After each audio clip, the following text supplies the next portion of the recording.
Yes.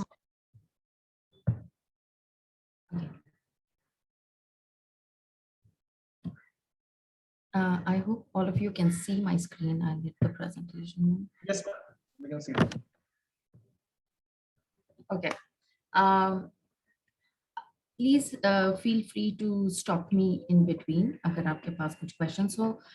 We can take it along the way or probably even at the end of the session. So not a problem. ESG in reporting, ESG reportings, we'll be specifically looking at service sector. But it is very important before we kind of dive into understand what is the scenario today. So this is going to be the flow of the presentation. We'll just look how, and I come from more corporate space, unlike extensive academic space. So what I'll be sharing with you guys is more how we in corporate world actually day in and day out deal with the idea of sustainability and ESG.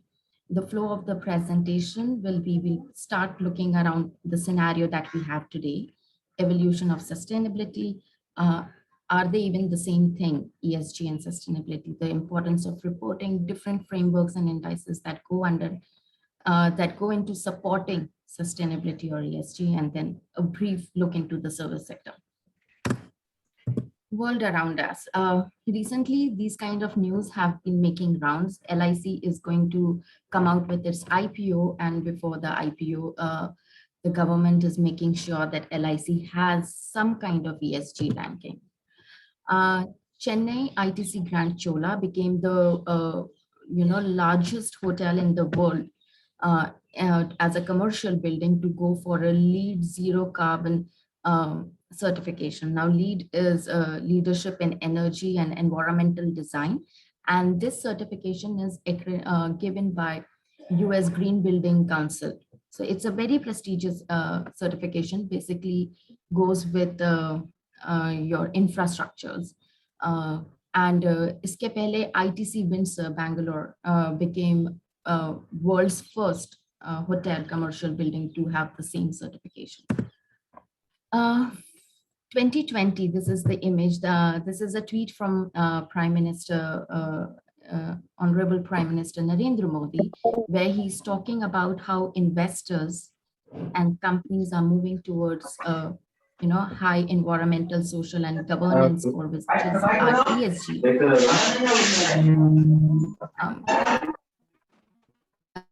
Which is companies are moving towards this ESG score, and they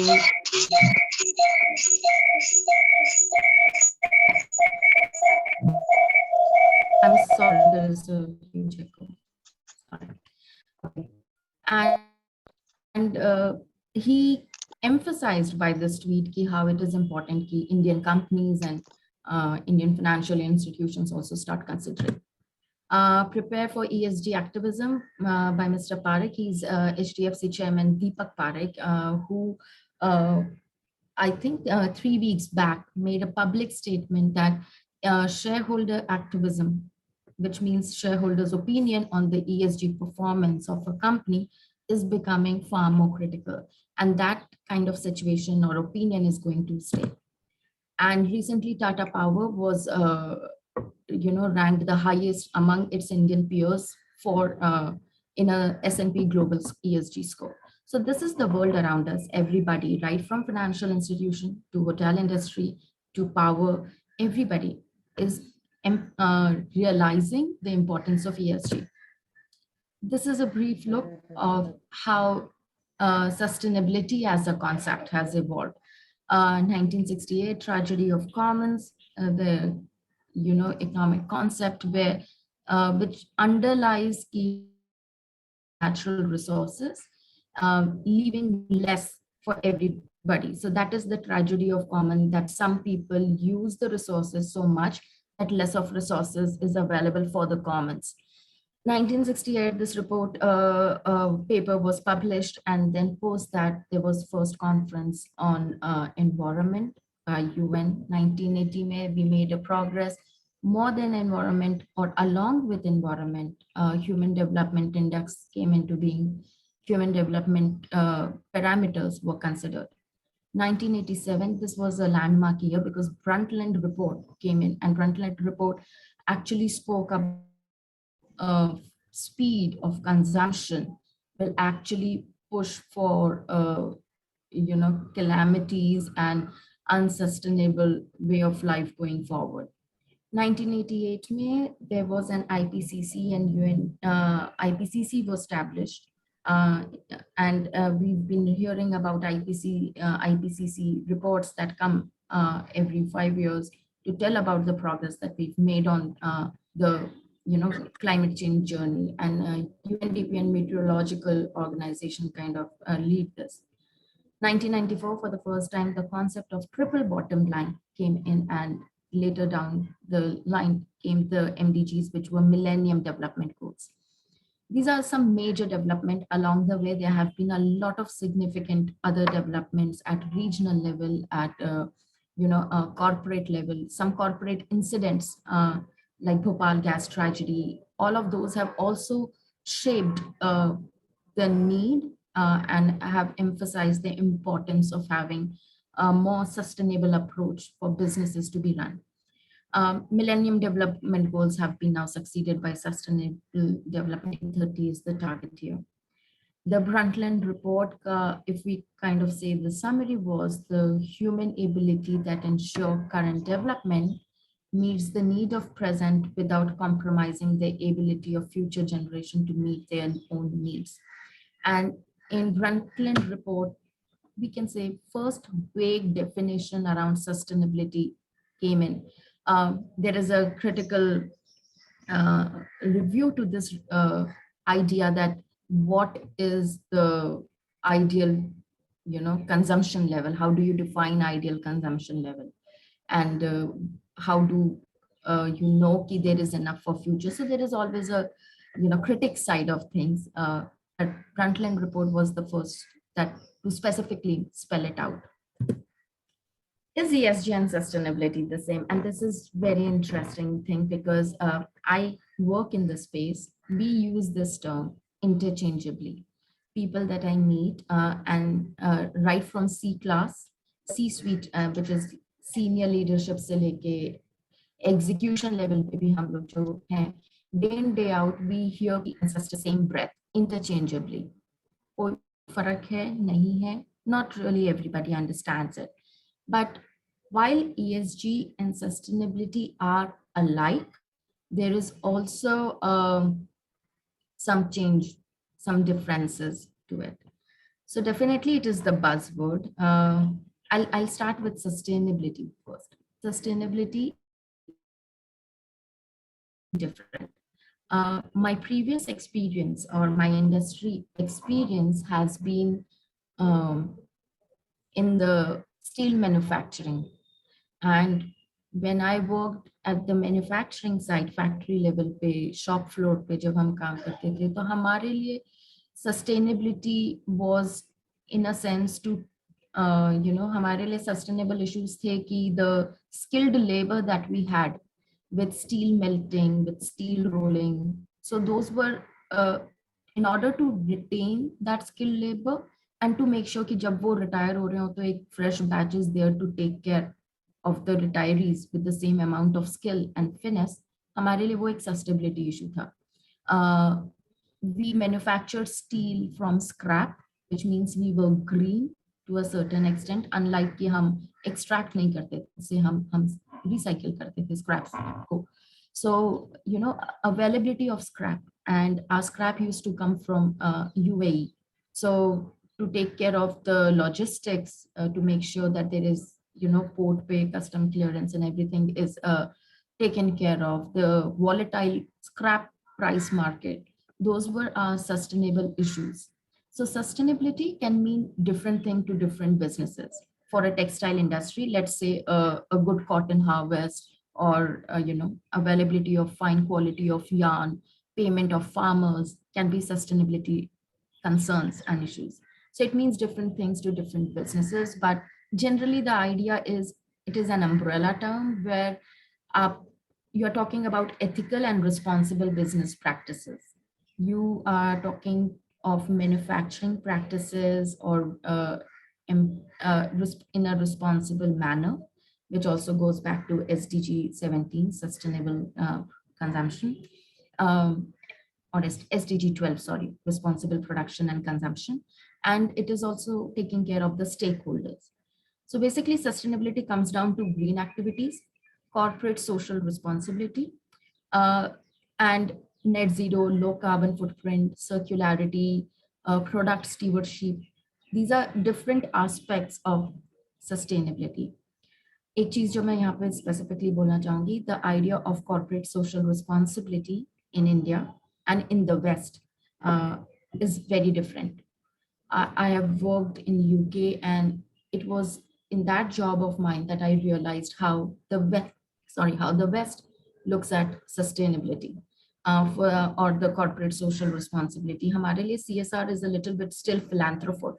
It is something that you do in the community, and the business should not benefit out of it. Your CSR activities in India. In West, you can do a CSR activity in your business supply chain or value chain, and that is still a CSR. So if you are trying to, let's say, bring in more suppliers who are female business owners, that is still a CSR activity while it is going to help your business. The second aspect that it is helping is helping the women owners to come in the main market force. So that is the major difference of CSR. But broadly, when we look at sustainability as a term in the global space, CSR is a part of sustainability. Triple bottom line, previous slide, maybe we saw it emerged around 1994, which basically talks about people, planet, and then profit. It emphasized, and it has made progress ever since, to nudge businesses to not put profit at the heart of its operation. Milton Friedman said the business of business is to do business. Yes, but that the critic to that definition has been that businesses are in the business because there is a community supporting it and because there is a planet supporting it. So businesses cannot be so self-centered or profit-driven. They have to place people at the heart of it. Then these people should work towards the benefit of the planet. Business should also work towards the benefit of the planet. And in this process, business should make profit. It's not that it should all be philanthropic. Business should make profit. So that is what the concept of triple bottom line is. And then is the stakeholder expectation. Earlier, the stakeholder were the investors, but now the scope of stakeholders have evolved. When for a business, when they look at stakeholders now, when we look at stakeholders, for us, our investors, our suppliers, our customers, academic institutions, regulatory bodies, citizens of the country, everybody is a stakeholder. So the scope of stakeholders has also evolved, and this is how sustainability has shaped up. Moving to ESG, ESG is environmental, social, and governance. These three themes also rule sustainability space. So you have environmental sustainability, social sustainability, and governance sustainability indicators. So that is the similarity that, the themes are same in both the categories. ESG ka major understanding is that ESG should help in identifying risk-adjusted returns. ESG is also known as non-financial risk until recently. And when I say until recently, हम कह सकते हैं 2017 that we were pushing, the sustainability professionals were pushing for ESG as non-financial risk, which means they may and may not have direct financial impact, but they are still critical. It can impact the business in significant manner. So non-financial risk karte karte, ESG has moved into financial risk space. Now chief finance officers are expected to know about ESG risk. They are expected to learn about it. There are various methodologies courses like CFA, for that matter, has its own ESG risk assessment course for the financial professionals. The course on chartered accountant or company stewardship, company secretary, sorry, also captures ESG and sustainability to a certain extent. The ESG basically deals with the risk or the relevance of return on capital or return on investment opportunities. And ESG uh, and with multifaceted like uh, so what does this mean? And I would like to kind of take a short example here. Uh, let's say under a pressure, automobile manufacturing company has moved from diesel and petrol cars into why? Because it will reduce your carbon emission, it will positively impact greenhouse gas emission. So that is a good business move because there was an investor pressure, there was environmental risk that they understood around climate change, GHG, carbon emission, and they moved. But electric vehicles require batteries, and these batteries come from conflict materials, which is your 3TG material, हम कहते हैं इसे, which is tin, tungsten, tantalum, and gold, 3T and G. So these are conflict materials. Why are they conflict materials? Because they are mined in conflict regions. They are mined in utter underdeveloped countries of Africa where there is huge slavery and bonded labor and all of that stuff. So the company moved into electric vehicle to impress the investors because it has environmental concerns. But at the same time now, because it is into electric vehicle, it requires that conflict material for the batteries, which is pushing, let's say, a new bunch of population into slavery, into child labor, into force mining, bonded labor. So there is a trade-off. There is an interlink between one decision impacting other dimensions of ESG as well. आपने environment का concern देखा, आपने social concern देखा, bonded labor, slavery, and now we'll look at the governance concern in the same example. So let's say if the business find out कि उनकी supply chain में slavery है, bonded labor है, do they report about it? Do they bring it to the attention of the investors? And that is where your governance comes in, because governance ka key agenda is to bring in more transparency for the investors, for all stakeholders. So that is what ESG kind of deal with. Sorry, is there a question? No. Okay. Okay. So basically, in short, अगर हम कह सकते हैं तो companies that are actively pursuing sustainability or sustainable transformations, they are doing so because they want to mitigate their ESG risk. Sustainable actions, say, because the themes are same, sustainable actions could be, or sustainable projects that a business undertakes could be converted into financial implications, or they can be associated with some kind of monetary values. And that is where there is a difference between ESG and sustainability. Are there any questions until here?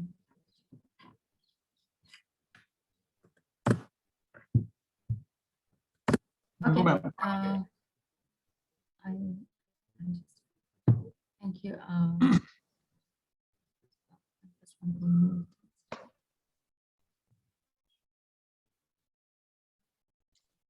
Ma'am, as of now, there is no question.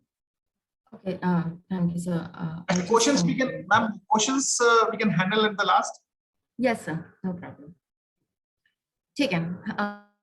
Moving further, how ESG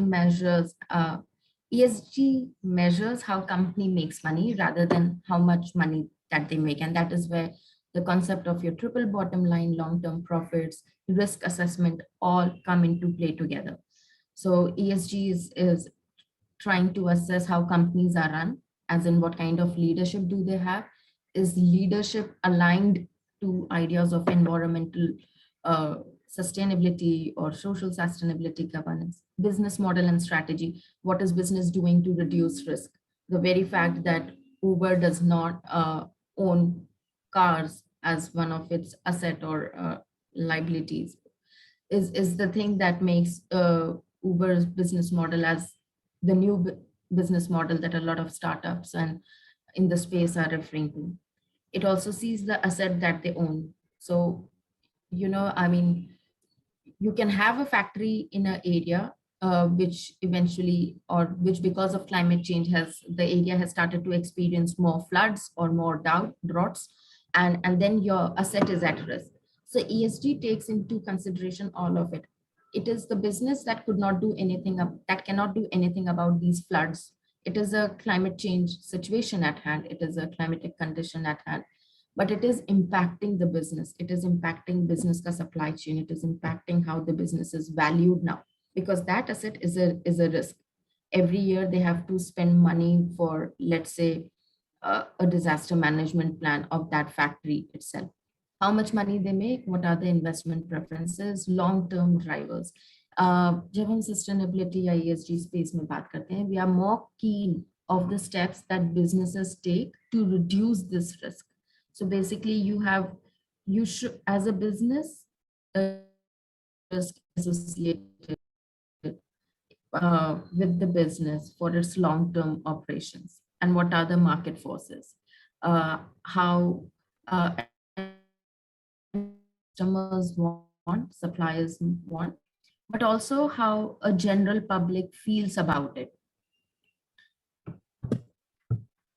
So that is what ESG assesses. ESG is also important from the investment process or from the investment purview. What is the investment strategy of the company, how the company builds up its investment, the factors that drive the investment return. Is it just like pure market driven, or it is because there is a reduction of risk? The new conversations that I have with risk officers or finance officers is that they want to, and they don't expect a quick payback period now. They don't expect to hit a quick break even, but now they are more keen to understand the amount of risk that is offsetted every year because of certain event or because of the project that we are undertaking.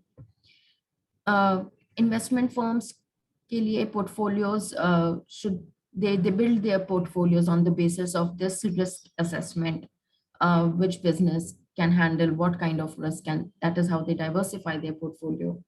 Active ownership and influence, how is the leadership taking active measures, and reporting. And this measurement and reporting is the entire part of governance and transparency that I was mentioning about. This is just an example I thought, will make sense. 2014, and this is the Dieselgate, the famous Volkswagen case, जहाँ पे 2000 discrepancies in the emission reduction test that they've done. And over the years, every country started finding, Volkswagen because of this discrepancy. How does it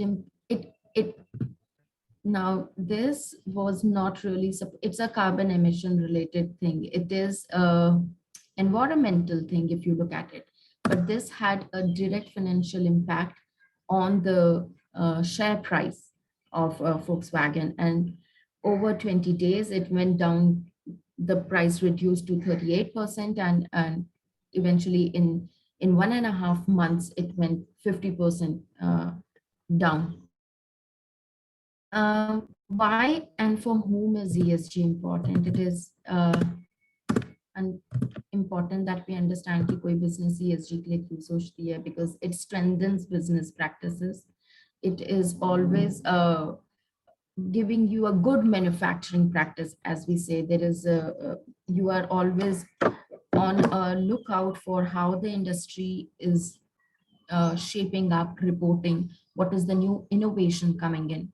It also demonstrates the accountability and transparency. Agar aapne dekha ho to, now sustainability reports or the annual reports, they have a summary from the executive summary from the managing director, chairman, business owner, and you will always find, please, maybe if you want to do this, please look up any sustainability report or annual report.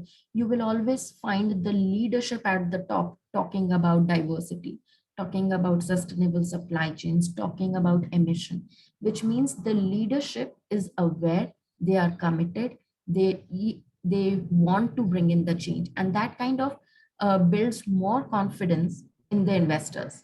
That leadership is an proactive leadership. They know what is happening in the outer world.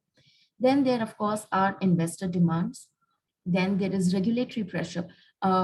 Recently, there was a huge news piece around EU Green Deal. EU Green Deal is basically an aspiration. European Union 2050 will be carbon neutral, which means the entire set of countries will be carbon neutral. And in order to achieve that status as a union, they have brought in a lot of regulatory changes. One of the changes is that now EU is going to tax non-recyclable single-use plastic. So the union will tax. Ab union tax kar raha hai, to countries at their level have put down a higher tax. The tax amount is 80 cents, okay, shillings, 0.8 euros per kg. Now, if union is taxing that, the country level is 1.1 euro per, roughly 1.1 euro per non-recyclable virgin plastic, single-use plastic. So now businesses are pushed to look for better packaging solution, recyclable packaging solution, put in a better collection waste management infrastructure. So regulatory pressures are coming in. Then recently there was a Basel amendment to the Basel Convention, जिसमें plastic has been identified as a hazardous waste. China has a green fence policy now where China decides what scrap or what waste will China take in, because China has been, China has been not appreciated for the amount of waste and other things, its waste management and handling techniques and other ways. So that is the thing. Yeah, it enhances reputation. Of course, we just had a look of, we just saw that example, how Volkswagen's one incident shook the trust of not just the consumers, but also the investors. The impact was felt on share prices, the class action litigation being brought in. And then there is customer concern. So customers are wanting more. I don't know if, but if you look at the packaging, yeah, if you look at the grocery, in सबके पीछे there is written FSC certified, which is Forest Stewardship Council, which is a certificate which says that the wood that went into the manufacturing of the paper bag was procured from an ethical forest and not like, deforestation wasn't on a massive, it wasn't a smuggled wood and all of that. So that is what it does when the ESG reporting comes in. How many stakeholders? We discussed it's all about internal employees, civil society, internal as in employees. When I go through my company's ESG or sustainability report, I get a confidence that my company is, or the leadership at my company is aware leadership, it is working, they have a plan in place, and they want to achieve that plan. Civil society, value chain, suppliers, joint ventures, partners, auditors, and investors. The benefits of having the ESG reporting.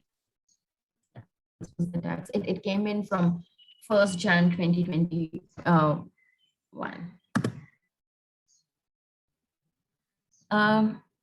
But how do you pick up, from the sea of ESG topics? Matlab, E is your environment, where you talk about energy, where you talk about carbon, you talk about GHG. Carbon and GHG are not the same. They are same to a certain extent, but when we look at in the business context, they are not same. Then you have energy efficiency, you have water footprint, water conservation. So there are too many indicators. So which one does a business decide is more critical to his business? And to decide what issues are critical to the business, uh, there is a concept. Materiality is what we say, and materiality actually uh, is all about, in sustainability space, bringing together all stakeholders, understanding how they see critical issues with the business, and then finding common ground, if I can put that simply. So materiality is a concept that defines why and how certain issues are important for a company. They have major impact on financial, economic, reputational, and legal aspects of a company. And it's a system which makes sure that your internal stakeholders, your employees, management, and your external stakeholders, auditors, suppliers, customers, everybody's opinion has been taken into consideration. Materiality as a concept is something that has been borrowed from accounting and auditing domain, and it made sense that to marry non-financial risk to financial implication, materiality be that bridge. So we understand what issues are important, we then assign a financial value or the cost of not doing it. So if, let's say, if tomorrow there is a carbon tax and you don't have a carbon emission reduction plan, the tax is going to be huge for your business. So to take these non-financial risk concepts and to marry them to financial implications, materiality was the idea. Materiality as a concept सबसे पहले 2006 में आया, global reporting there are many definitions of materiality. US Security Exchange Commission has one definition, जहाँ पे they are like, a matter is material if there is substantial likelihood that a reasonable person would consider it important. Very vague definition, but they put it. Whose opinion does he take into being? But the idea is that it should be material if it has implication. Then there is IFRS. So a lot of financial reporting standards are guided by our IFRS. If omitting, misstating, or obscuring it could reasonably expected to influence the decision of the primary users for general purpose. So basically, like if you withhold the information, your investors make wrong decision, or you pump up your share prices because you withheld specific information. And that information, be it around environment, social governance, or anything to do with your P&L, direct assets and liabilities, all of that is material. Then there is TCFD, which is Task Force on Climate Financial Disclosures, which is climate change ka financial implication basically for the business. So TCFD has a framework where it is trying to marry climate change to finances. So TCFD says materiality is a concept designed to guide the application of professional judgment, and where professional judgment of investors in this case, to understand the level of information that has been disclosed by the company for the investor, and to make a sensible decision. So these are different definitions of materiality. And as much as we speak ESG and we speak about sustainability, it is a buzzword. There are too many regulations, there are too many frameworks, there are too many indexes in play. So now it is more like a competition. You are at S&P, you are at DJSI, you are at FTSE as a company. You are reporting on 4-5 indexes, CDP, TCFD. So it is confusing space, it is overwhelming space, and each of this rating has a different take on it. But in order to move into ESG, it is important that a company undertakes some sustainability related projects, identifies what are important issues for it, and that is where materiality comes in. So आपने important issues ले लिया, you've identified your material issues. Let's say you have undertaken the projects as a business. Now, how do you report? I'm sorry for the background noise. Uh, Reporting frameworks. So to report on your sustainability related initiatives, we have reporting frameworks. CDSB, TCFD, CDP, SASB, GRI. These are number of reports. How many companies or how many stock exchanges rather uh, follow these reporting frameworks, or how many stock exchanges have every year one of these reporting frameworks.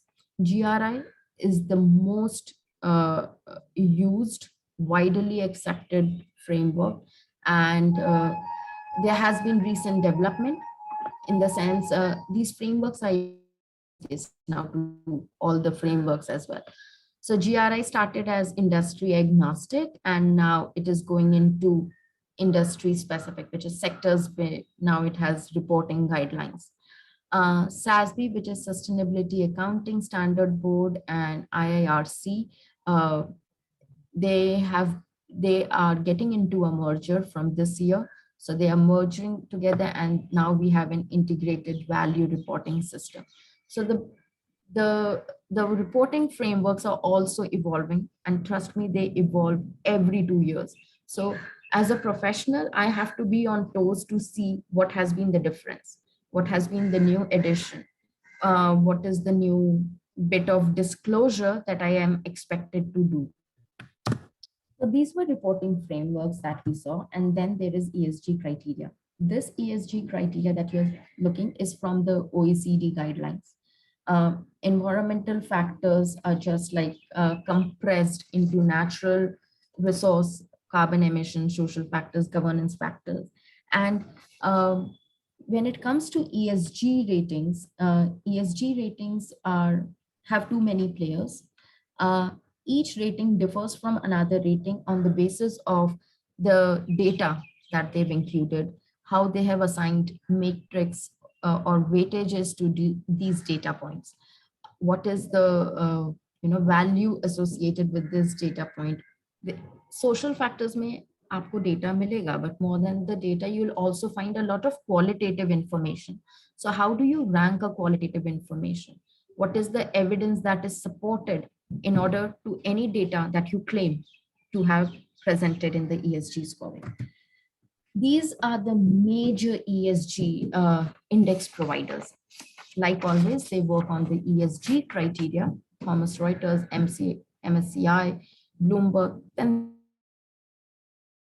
there are a lot of those coming into play.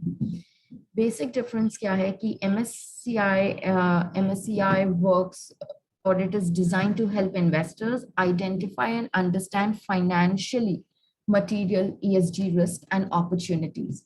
While Thomson Reuters use more than 400 sub-parameters, and those 400 sub-parameters are further than compressed or linked to 186 major parameters, and then there is a different scoring. So this entire space of ESG ranking can be very confusing, and no two ranking are same. So you can have, let's say, an A+ ranking on MSCI, but at Thomson Reuters you might be silver star. Does that make sense? No, because the underlying methodology of assessment is different.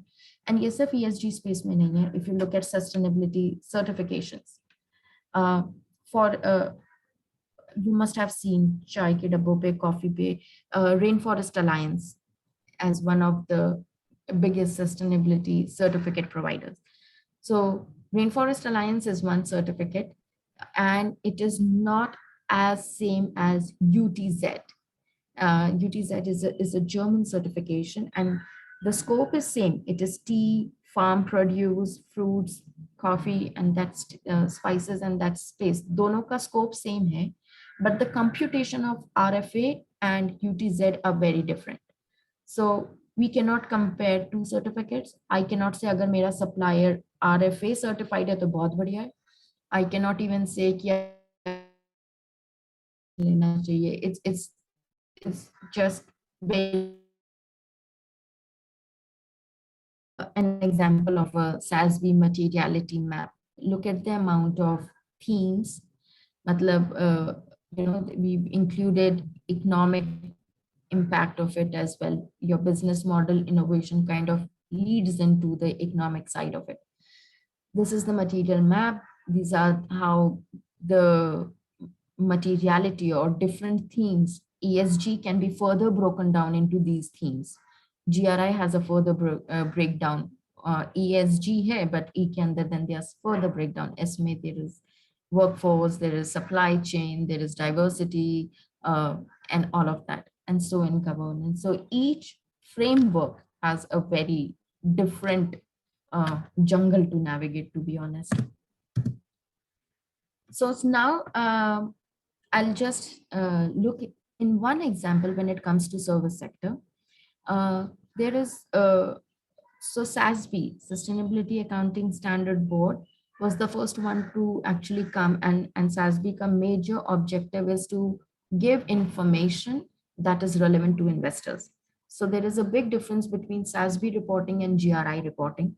SASB was the one which came up with industry specific reporting, which is if you are coming from a certain sector, these are your key piece of information that your investor is looking at. So since we are going to look into service industry, SASB ke andar, the service industry is further classified as media, hospitality, recreation, consumer services. Media mein you have advertising and marketing, media and entertaining, hospitality is your casino, gaming, hotels, lodging. And this is the bifurcation that SASB has. Dow Jones Sustainability Index has a different bifurcation. CDP has a different bifurcation. Broadly, they all follow Global Industry Classification Standard, GICS, but SASB has a little different, a little difference than GICS. So since we are going to look into service sector, I'm taking an example of hotels and lodging. It is easy to resonate. And this is a materiality matrix example that I mentioned. हमने materiality matrix देखी थी. On this axis, you can see importance to stakeholders, and this is relevance to business or importance to business, which means कि यहाँ पे सब तरह के stakeholders, your suppliers, customers, all of them have been engaged. Their viewpoint has been taken into consideration, and this is where the material issues emerge. This is where there is a common ground with the topics. So these issues that you see here are common. These are high importance, medium importance, and I'll say these are still medium importance because low importance would have fallen here. So then the relevance to business ke hisab se, this is how they see it. And out of this list of, let's say, 15 to 20 odd material topics, final call is with ITC ka leadership, what they want to go with. So given that it's a hotel and, hotel industry, water security is a critical issue. So they may say, this year, and when we plan for materiality, we plan for 5 years at least. So agar and then you redo your materiality after 3 years to see if the topics have remained the same or they have emerged. So it is not necessary that materiality as a business exercise needs to be done every year. No, you do it 1 year, you commit to the plan for at least 5 years, but you review your plan every year, and you review materiality topics every 3 years to see if a new topic has emerged, if a new concern has emerged. So what is it? And now this is, if you look at the list of this or this ocean of topics, it is absolutely ITC के leadership, human rights में काम करना है, consumer experience में काम करना है, water security. They can take a combination. Generally 5 topics या 8 topics लिए जाते हैं, जिसमें businesses से 4 high importance topics, to this topics, and then to this topic. So it can be anything. You can work in 5, 8, 10, but that is how a selection is made. Yes, this was all that I had to share about ESG reporting and yes, it is the sustainability reports that a lot of these indexes or a lot of investors look into in order to understand the ESG commitment. So sustainability feeds into ESG. Of course, we kind of use them in the same breath. Sustainability can have a business impact, cannot have a business impact, which is an immediate business impact. It may just reduce the risk. It can be a very capex intensive activity. It can be a high opex intensive activity, sustainability or any project that you undertake on sustainability, and it may only reduce risk. Let's say I'm buying organic cotton for my, as a textile manufacturer for my business. If I start buying organic cotton yarn, then I have to sell my clothes at premium. So I need to buy it at premium. Because I'm buying it at premium, I'll sell it at premium. So those are the business decisions one make. And because I'm buying it at premium, nothing is going to come cheap. I'm not going to have an immediate break even. But yes, the world or the evolving world or customers or regulations or market forces demand that. So sustainability feeds into ESG, and ESG is all about converting the risk into opportunities and adding looking at risk and opportunities and associating a financial value to it.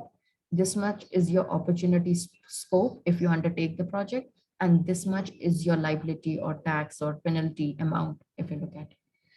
So yes, that was all from my side. I am happy to take questions if any.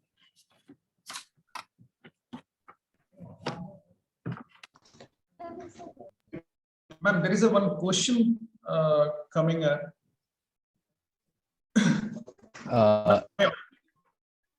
Good morning, ma'am. Yes. I have a question. Yes, sir. Ma'am, you have shown different standards, right? MSCI and so on.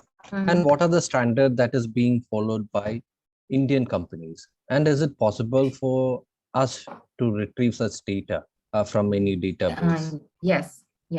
So, interestingly, I just enrolled for my doctorate this year. So talk to me about data. I understand how important that is. So generally in India, a lot of companies are following GRI. There are two major reporting standards, GRI and integrated reporting. Integrated reporting, GRI is industry agnostic. It will talk how your leadership looks at things, and how your leadership, what are the activities that are you taking at business level, its implication to market forces and everything.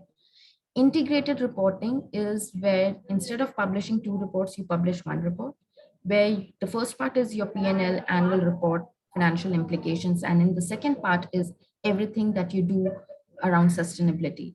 So it helps the investor to kind of tie that back in. So these are the two reporting frameworks. Tata, very ahead of its time. I mean, like now that framework has been in play for a good 10 or 12 years. But Tata were the pioneers of integrated reporting in India, because it really meant that now you marry the information in one single report rather than publishing 250.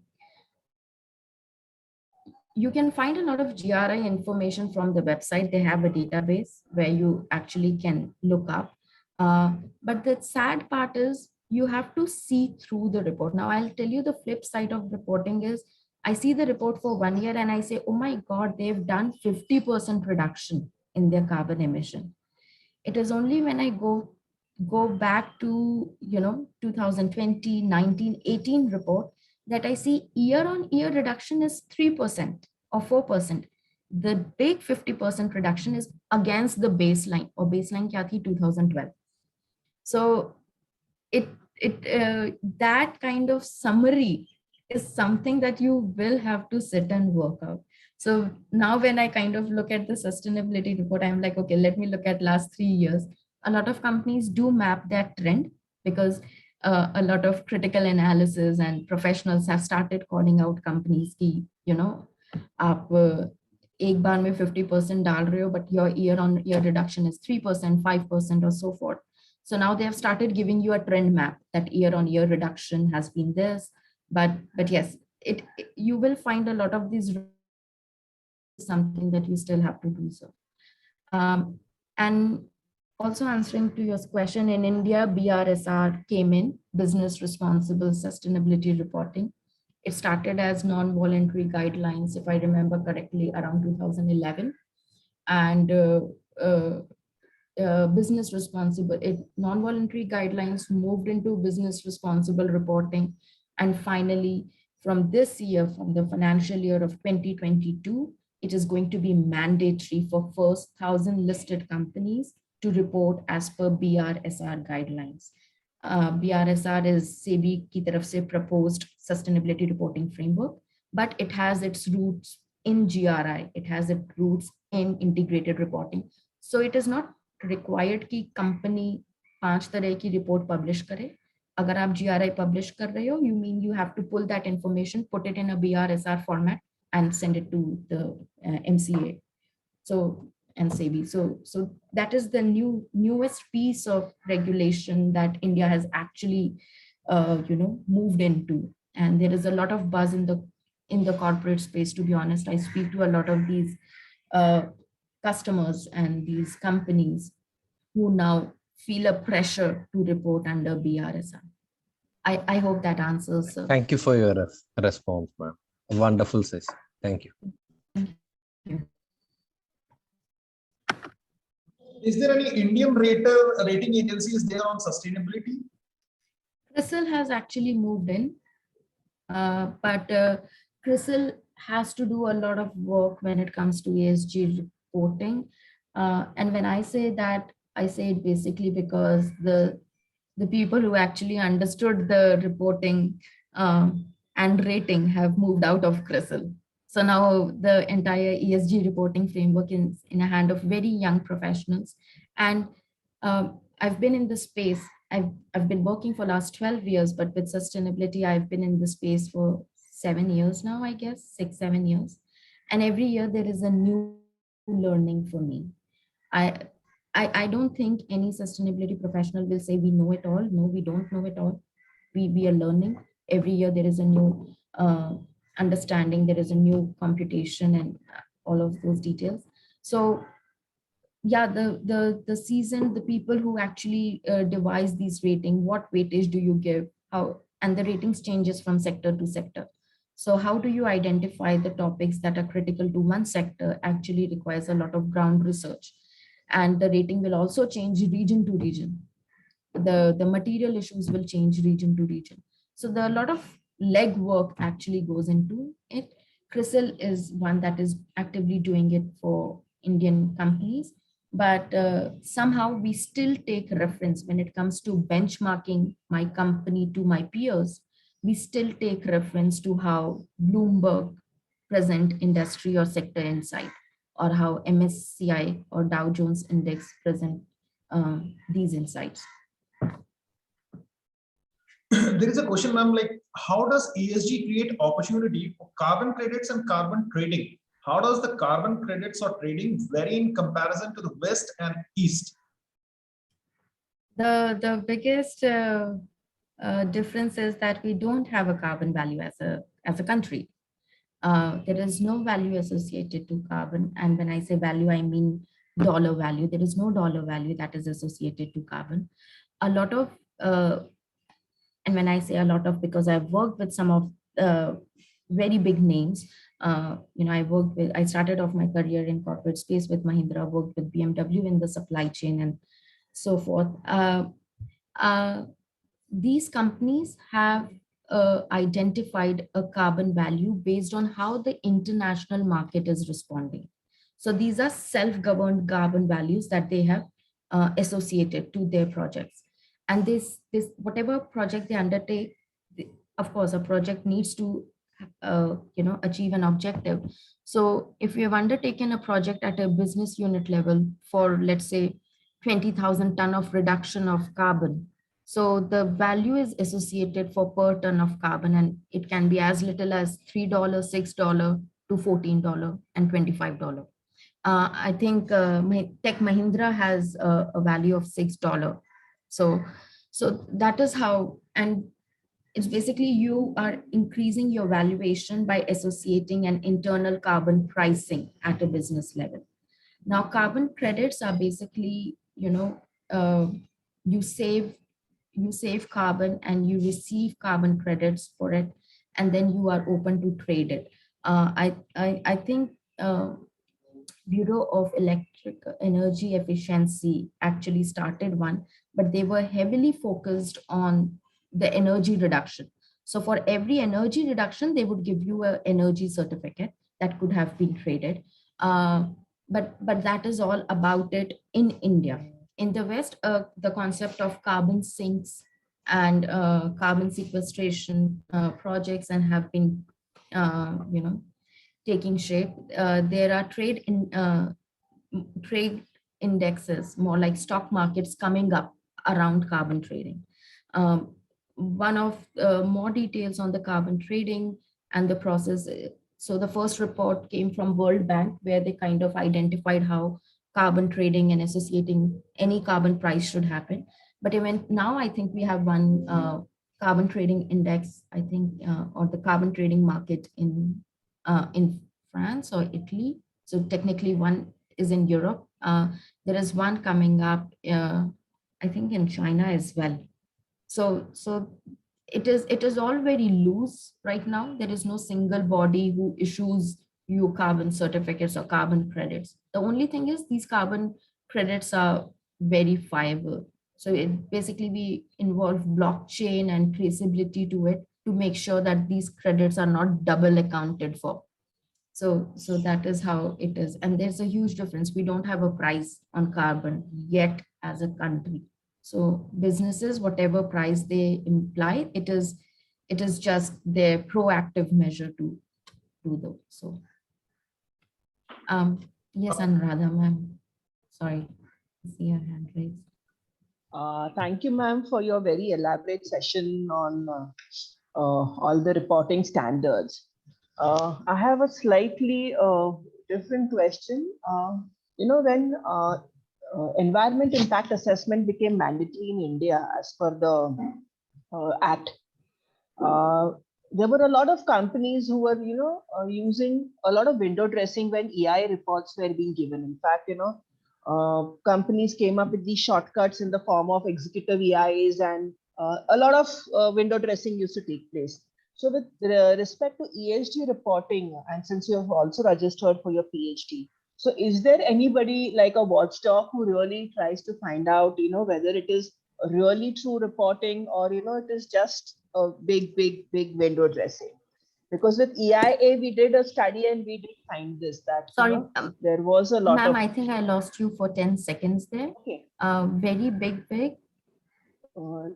Whether when ESG reporting is done, is there any watchdog, who could find out if there is, what they are claiming is really happening, or is it like the EIA reports which we came across in a study where a lot of window dressing was taking place? In reality, the ground reality was very different. Ma'am, I will seriously not fluff around it, but there is greenwashing.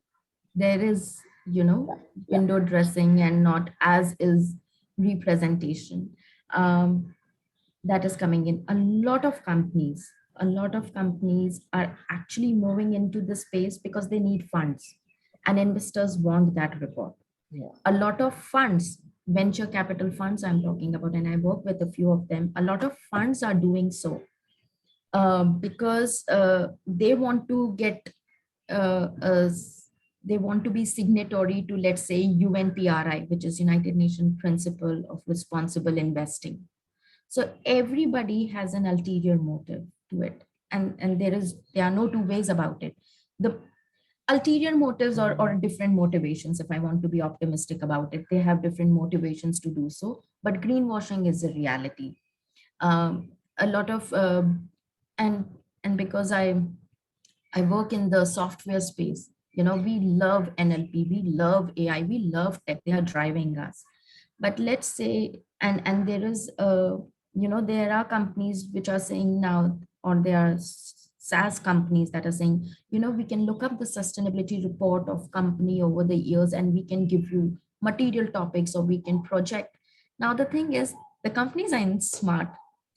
So it works it works on an algo about how key topic has been reported in the report, in which page by whom. So let's say if your diversity or carbon emission is something that your chairman is saying in the executive summary, the ranking goes high because the algo is designed like that. You have a full page for it, the algo is designed, it will give you a score high. That does not mean that you as a business are doing something about it. It is just that you wrote a whole page of stories about it. Carbon emission ke naam pe humne rally nikali does not make sense. It's not helping anyone, but you have a page about a case study beautifully. And then and I mean, like, I'm sorry, I'm kind of spilling all the beans about my profession as well. But, and the designers, we now sustainability communication is a course. It's a course in some of very nice business schools. And now the designers and communication experts, her page material, they put a legend on every page, your material supply chain is. So the algo will by default will pick that up and it will rank you high. You have used that word or a synonym. There's an entire dictionary, we call it ontology to act fancy. There is an entire ontology we've built to kind of, pick up those words and report it again. In the way it is reported, how it is reported, what is actually achieved. So yeah, I mean, in water, EIA assessments and reports had a way around, and so are these. It's only the consumerism that is driving it. So one of hum regulation ki baat karte hain, stakeholder mein and all of things. One of the things that companies are very keen to look into is how Twitter is responding to certain issues. So now Twitter, if there are trending hashtags like, let's say, apartheid or racism or diversity or carbon credits or anything. So the hashtag, irrespective of the company or industry or sector, gives you an understanding of where consumer or market awareness is being driven. And sorry for my French, I come from business space. That actually makes them beep their pants. The businesses actually go scared. They have hired social media experts to sit in, to post a news every 2 minutes. There is a job out of it now. Growing up, I would have never thought about it, but now there is a job. Somebody is making good money by sending a Twitter post every 2 hours with the most trending hashtag. So that's the reality. I'm sorry, but yes. Thank you, ma'am, for that very elaborate and very honest answer. I'm really, really thankful for giving this insight. Thank you, ma'am. And that's in political scenario also, ma'am, like BJP or any other party, if you talk about. Twitter is something with the biggest handle weapon at this point of time. I am so happy. Kuch nahi ho raha hai, Twitter pe ek tweet chahiye bas. And if you are really if you spend a lot of time online, you know your way around it. You know what hashtag works. You know how to capitalize on that hashtag, what are trending hashtags. And now there are so many analytic companies that are making millions out of this business. So there's a lot of money for everyone out there. Sustainability is a $30 trillion industry until 2040. Imagine the amount of money this space has. There is more and more than enough for everyone if we really want to make an impact. I mean, and this is as a person, I say I'm extremely passionate about what I do, but it also makes me a little frustrated. You cannot be talking about carbon emission and all of to Mars, like, sorry, this doesn't work. Which means what? You saved and you blew it off. How do you justify that?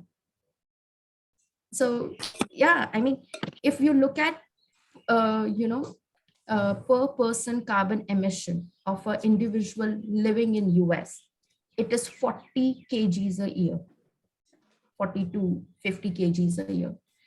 A per person carbon emission of one living in India And when there are assumptions to it, okay, we are assuming that their lifestyle has certain factors in it, thing is 7 kgs. Developing country and their people that let's cut it. Let's go green.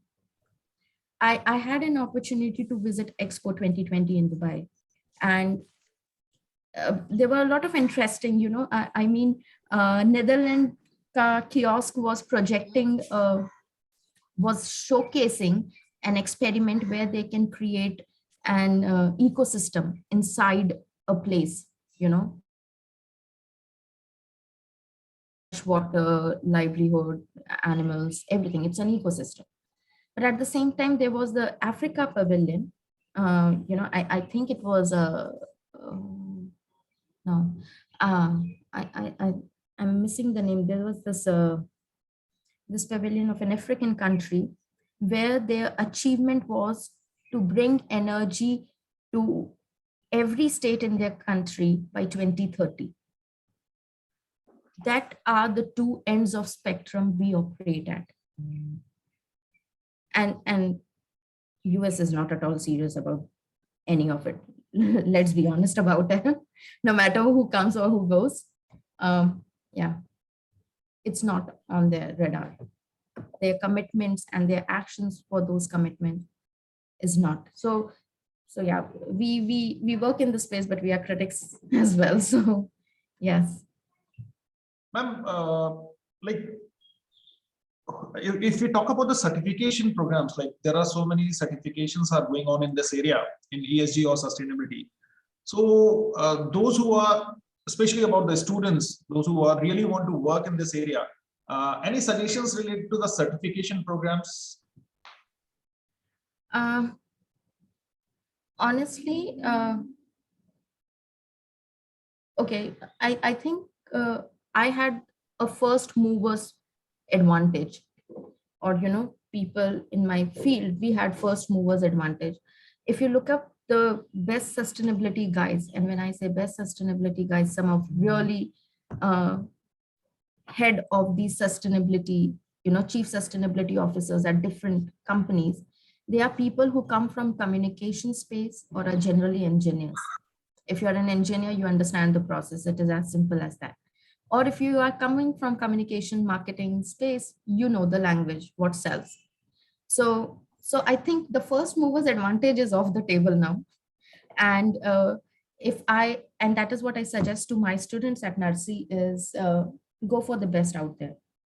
If you're coming from finance domain, please see at some point if you would like to just do the CFA ESG certification.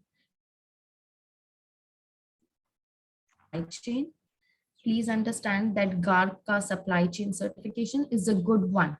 It will give you a head start. These are expensive certifications. You need to take a call whether you want to invest in yourself, or at times companies do. These are certifications that will cover you. And then of course, they say 1,000 certified. So that is something you learn along the way. Those are not very, I'll say, expensive or that of a deciding criteria.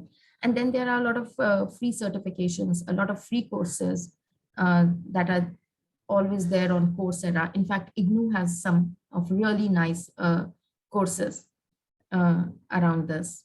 So yeah, but also one thing that they have to be clear about is they need to work in the space. So first 5 years is the learning curve they need to commit. I was lucky that I had an opportunity to work on shop floor. I understand what steel melting, steel manufacturing process looks like. Where is the reduction opportunities? So and I'm not an engineer, I'm a commerce person. So to the table for a conversation. And thankfully, for businesses these days are really opening up. They are not married to the idea that one has to be an engineer to understand operations. So they are really opening. And I tell my students to, irrespective whether they take marketing, operations, finance as majors, there is always a way to tie their job to sustainability. And it is all about upskilling themselves making themselves relevant, making themselves indispensable in the process and moving forward. So, yeah. Participants, do you have any questions?